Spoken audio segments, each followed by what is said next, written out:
আসসালামু আলাইকুম। সবাই কেমন আছেন? আশা করি যে যেখানে আছেন অনেক ভালো আছেন। আমরা অনেক ভালো আছি। তো আজকে শুরু করলাম আব্বুকে দিয়ে। বাপ ছেলে মিলে একটু মিষ্টির দোকানে, তারপর একটু বাজারে যেতে হচ্ছে। কারণ তার বিয়েনের বাসাতে সে যাবে। সেজন্য সবকিছু প্রিপারেশন নিচ্ছে। মানে আমার হবু শ্বশুর বাড়ি যাবে। তো সেজন্য সবকিছু অ্যারেঞ্জ করে দিতে হচ্ছে। আর এদিকে আমার ভাগিনারা আছে, তারা তেমন একটা কিছু পারে না, তো সেই জন্য আমারই সব জায়গায় দৌড়াইতে হচ্ছে।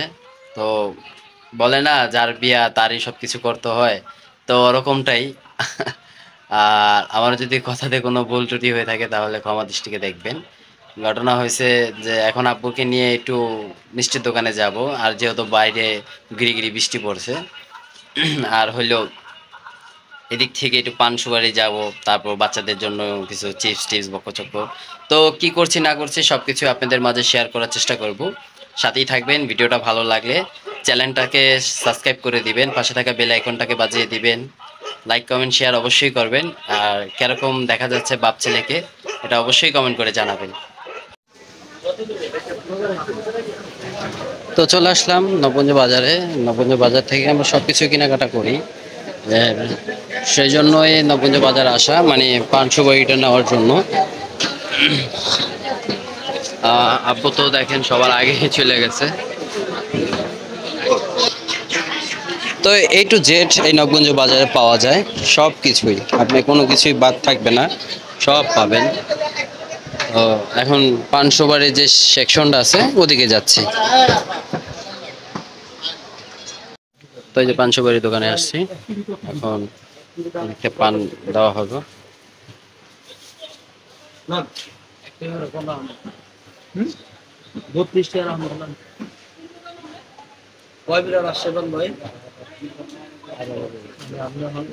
একদম 30 টাকা চল ছোট 50 টাকাও কয় না, 60 টাকা গুলো। আমি তো 50 টাকা করতে দিচ্ছিলাম না। আমাদের 50 টাকা দিও কাস্টমারের আবার তো ঘুরে যাবে। না কই মাপা থাকে, হাতের একটা মাপ আছে না ভাই? আহ, আর আমারে সুপারি দিবেন গোটাটা ভাই, বুঝছেন? তোমার কত দিই? তো পান তো বান্ধা হয়ে গেছে, আর হইলো সুপারি না হচ্ছে। বৌজর্দা আসেনি? ওজন দা হ্যাঁ একটা বৌজর্দা দিয়ে দিয়েন, আর খড় দিয়েন, কালা খড়টা। আমরা ঠিক আছে তো আপনি 80 টাকা রাখছেন ঠিক আছে ঠিক আছে এখন আপনি জানেন ঠিক আছে কিনা এই যে আপনি 80 টাকা রাখছেন শতকরা তো 280 টাকা রাখছেন পানির দাম রাখবে। বৌজর্দাটা দিবেন, আর হইলো কালা খড় দিবেন। ওজন হলো 15 টাকা 8 টাকা 15টা একটা দেখি। আঙ্কেল 10 টাকা পান দেন। এই পান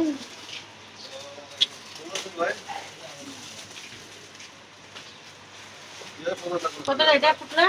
10 টাকা আর কালা খড় কালা কত করে এটি কত করে? আচ্ছা, বৌজর্দা আরেকটা দিয়ে দিয়েন ভাই, দুইটা দিয়ে দিন। আমাকে 10 টাকা পান দেন। তো এদিকে পান আছে, আর এদিকে সুপারি, জর্দা, চুন, আর হইলো খড়। তো এগুলো নেওয়া হয়েছে এদিক থেকে। সেদিক থেকে জুস নেওয়া হচ্ছে। হুম? ছোটটা জাকি ভাই এটা এনে যাও এই বেলাতে এনে যাও হেনস 140। হেনস চিপসের প্যাকেট আছে? হ্যাঁ জি, ভাই মিয়া 65 টাকা এনে 60 Potato। টাকা করে দিন। 5টা। আচ্ছা, তাহলে কয়টা লাগবে? 10টা। 10টা, হ্যাঁ। তো এখান থেকে আমরা যে জুসটা নিচ্ছি, আর হলো পটেটো চিপসটা নিচ্ছি। আর সামনে আর কি কি থাকে সেগুলো তো অবশ্যই থাকবে, অবশ্যই দেখতে পারবেন।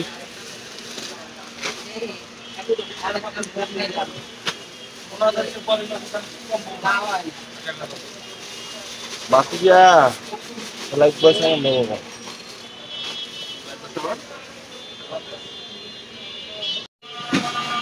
তো মিষ্টি দোকান আসে, যে মিষ্টি নেওয়া হচ্ছে মিলায় মিলায়, মানে কাটাটা সাদা আর লাল, আর ওদিকে যেটা আছে ওইটাও সাদা লাল, ওইটা মিলায়, আর নিচে আছে হলো লাড্ডু, লাড্ডুটা নেওয়া হবে, কারণ বাচ্চারা যদি খায় লাড্ডুটা খুবই পছন্দ হবে।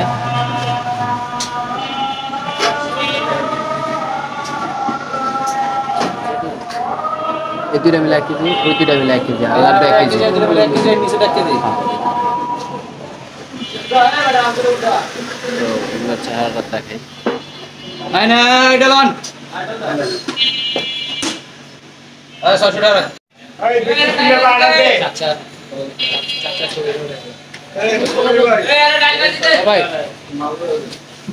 ওই লিয়া হোক, সামনে নিয়ে হোক, ধরে নিয়ে হোক।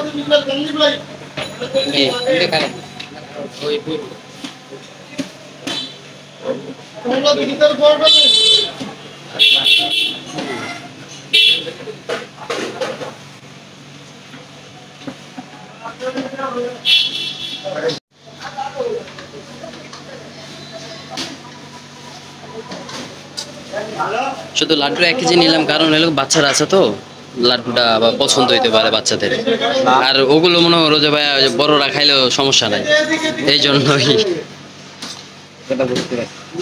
সেই জন্যই লাড্ডুটা আলাদা 1 কেজি আলাদা নিলাম। হ্যাঁ হ্যাঁ হ্যাঁ,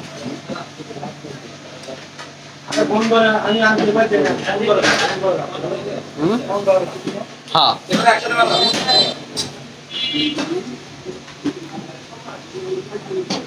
তো আসলে পরিচিত লোক আইসা পড়ছে, আব্বুরই পছন্দ, মানে পরিচিত লোক। তো যে দোকানে গেছিলাম মিষ্টির দোকান, সেটা আব্বুরই পরিচিত দোকান, তো জানতাম না আব্বু এই এলাকায় কাজ করে। তো এক হিসাবে ভালোই হয়েছে, পরিচিত লোক হিসাবে, মানে ভালোটা দিছে, খারাপ তো আর দেয় নাই। আশা করি সবাই খেয়ে প্রশংসা করবে, তো সেই জন্য এত দূর আসা, আর না হলে তো নবগঞ্জ বাজার থেকেই দিতাম। যাই হোক, আচ্ছা এখন আমার আব্বু আমার সাথে নাইকা, কারণ নবগঞ্জ বড় মসজিদে আব্বুরে পাঠাই দিছি, আর আমি এখন এগুলো নিয়ে বাসা যাচ্ছি। বাসা যেয়ে ডাইরেক্ট মসজিদে যাব, নামাজ পড়ে বড় ভাইকে নিয়ে তারপর দেন বাইরে হব। আর বাসায় কি অবস্থা সেটা বাসায় গেলেই বুঝতে পারবো, তারা সবাই রেডি হচ্ছে কিনা সেটাও দেখার বিষয়, কারণ গিরিগিরি বৃষ্টি পড়ছে, চাচ্ছি না যে কোনো ঝামেলা হোক, বাচ্চা কাচ্চা নিয়ে যেতে হবে, তো সেগুলোর জন্যই অনেক একটু টেনশন হচ্ছে, কারণ বৃষ্টি পড়ে গেলে তো ঝামেলা হয়ে যাবে। তো সব কিছু সুন্দর মতন হয়েছে, কেনাকাটাটাও সুন্দর মতন হয়েছে। আশা করি ভিডিওটা অনেক ভালো লাগবে, আর ভিডিওটা দেখে কমেন্ট করে অবশ্যই জানাবেন ভিডিওটা কেমন হয়েছে, সাথেই থাকবেন, লাইক কমেন্ট শেয়ার অবশ্যই তো করবেন, যে খারাপ হলো না ভালো হলো এটা অবশ্যই জানাবেন কমেন্ট করে। আপুর সাথে নায়িকা ঘটনা তো বললামই, জাপুরে বড় মসজিদ দিয়ে দিছি, নবগঞ্জ বড় মসজিদে, সে আবার এলাকায় যাবে, বাসায় যাবে, তো চিন্তা করলাম যে যাওয়ার পথে আব্বুকে এদিক থেকে নিয়ে দেব। তো আব্বুই বললো যে তোমরা যাও, আসার সময় আমাকে নিয়ে নিও। তো চিন্তা করলাম ঠিক আছে, তাহলে তুমি এদিকে পড়ো আর আমি এগুলো নিয়ে বাসা যাই, তাদেরকে নিয়ে একবারে বাইরে হই। তো সেই চিন্তা করে আব্বুকে নবগঞ্জ বড় মসজিদ পার দিয়ে দিলাম, বড় মসজিদে, আর আমি এলাকায় যাব। ভিডিওটা কেমন হয়েছে অবশ্যই কমেন্ট করে জানাবেন, লাইক কমেন্ট শেয়ার অবশ্যই করবেন। এলাকা অনেকটাই ফাঁকা মনে হচ্ছে ঈদ, তারপরেও দেশের হাল কি বলবো, এটা কিছু বলার নাই, এটা সবাই জানেন দেশের কি পরিস্থিতি। তো ঠিক আছে, বাসায় যাই, যা দেখি তাদের কি অবস্থা, তারা কতদূর কি করলো। তো মাত্র বাসায় ঢুকলাম, যে আম্মু রেডি হয়ে গেছে, বড় আপুর রেডি হয়ে গেছে, বাগিনারাও রেডি আছে, আর আমার এই যে বাগনি সে তো রেডি তো অবশ্যই, কিন্তু দেখেন পুরা ঘুমের চোখে পুরা রেডি, একটু পিনপিনে তাকায় আর একটু করে ই করে। এই আনলাম, তো এই যে দেখতে পাচ্ছেন কেমন লাগছে আমার মাকে, তার হবু বিয়ানের বাসায় যাবে, তো তার জন্য সাজুগুজু করছে, তো যতটুকু করছে মাশাআল্লাহ আমার মাকে অনেক সুন্দর দেখাচ্ছে। আপনারা কমেন্ট সেকশন করে বলবেন যে কেমন হচ্ছে, মানে আমার মাকে কেমন দেখা যাচ্ছে সেটাই কমেন্ট করে জানাবেন। আমার কাছে অনেক সুন্দর লাগছে আমার মাকে, আর আব্বুকে তো দেখাইলামই, আমার সাথেই ছিল, আব্বুরে বড় মসজিদ দিয়ে আসছি, আবু বললো যে যাওয়ার সময় আমার এখান থেকে নিয়ে যাইস। তাই আমি বললাম যে ঠিক আছে তুমি থাকো, আমি যাওয়ার সময় তোমাকে এর দিকে থেকে রিসিভ করে নিয়ে যাবো না। তো যাই হোক, ভিডিওটা কেমন হয়েছে অবশ্যই কমেন্ট করে জানাবেন। আল্লাহ হাফেজ।